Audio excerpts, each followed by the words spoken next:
It's that time of the week for a look at what's on the Morning Joe reading list. Joining us now, New York Times best-selling author Ryan Holiday. He hosts a top-ranked podcast, The Daily Stoic, that gets roughly 5 million downloads per month.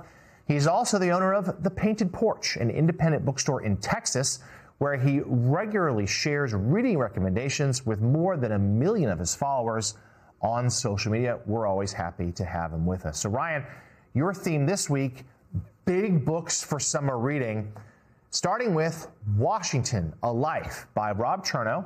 It's a Pulitzer Prize-winning biography examining the life and legacy of America's first president. I'll also note, I happen to have read this one.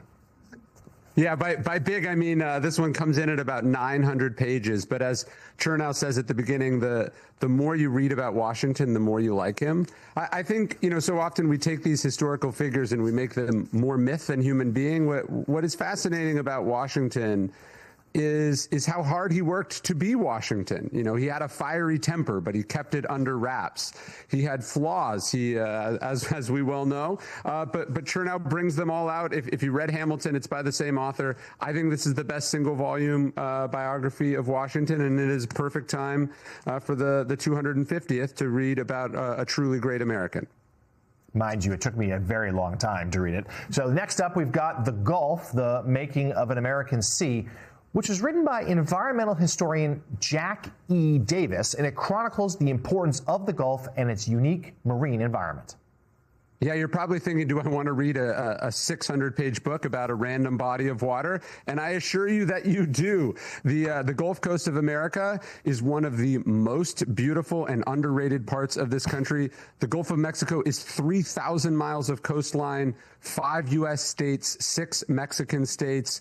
And, it's been the Gulf of Mexico for half a millennium, but it is environmentally fascinating, historically fascinating, and, it tells the story of America, the flaws, the failings, the discoveries, the trivia. This is an amazing book, and if you're thinking about going somewhere on vacation, I can't recommend the Gulf of Mexico more. It's a lovely place. It's where we go as a family every summer as well.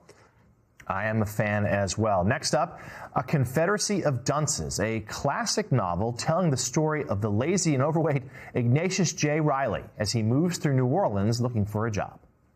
I would say this is the funniest book of all time. This book, if you read it on a plane, if you read it next to your spouse in bed, the problem is you're going to be laughing uproariously. This is about a hot dog vendor in New Orleans.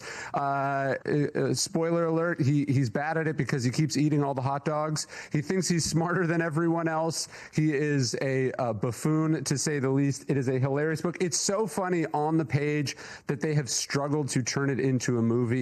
It's the dialogue that gets you. It's the wit that gets you. We used to have a hot dog vendor down the street here in Bastrop, Texas, and I gave this book to the hot dog vendor, and then I realized I was probably insulting him. But it is a hilarious book. If you're looking for something to keep you entertained this summer, you got to read Confederacy of Dunces. All right, next up, Emily Wilson's translation of Homer's classic poem, The Odyssey, makes the epic approachable for the average audience. Yeah, the big movie of the summer is going to be based on the most timeless and oldest story we have. Nolan's The Odyssey is coming out here very, very shortly.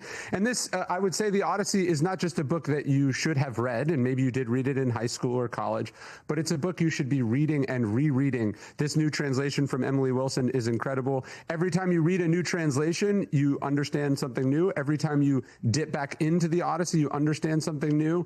And that's what the great myths and stories of history do, is they allow us to see something new about ourselves each time we pick them up. And there's a reason that human beings have been returning to this story for thousands and thousands of years.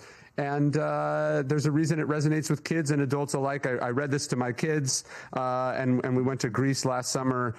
We stayed in Ithaca. We visited all the sites. It's our foundational myth, right? And I think this is a great time to read it, because then you can go watch the movie after. Yep, out this July, Christopher Nolan's new one. Next up, in Days of Rage, author Brian Burrow recounts the tumultuous and dangerous 1970s when militant groups committed unspeakable violence in the name of revolution.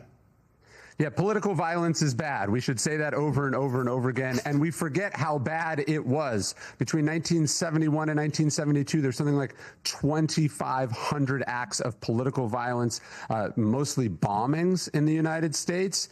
And the crazy thing, as Brian says, one of our great narrative nonfiction writers, the craziest thing is not that it happened, it's that it happened and we forgot about it. If you've read his book, Public Enemies, about the creation of the FBI, this is a hell of a storyteller. And this is a story that not enough of us know about.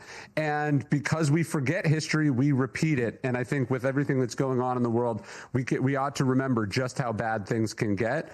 And I think this is a great one for summer.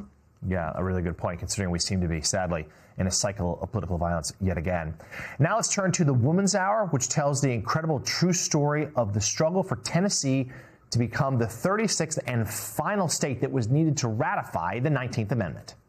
Yeah, again, not just history, but fascinating reading. The passage of the 19th Amendment comes down to one state, one vote in one state.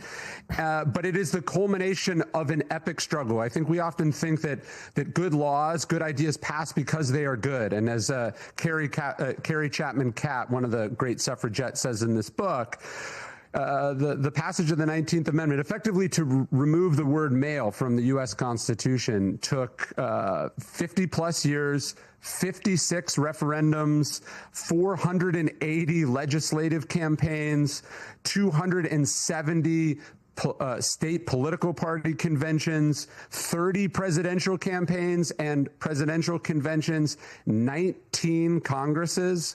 It was an unreal effort, and it was a long and grinding slog.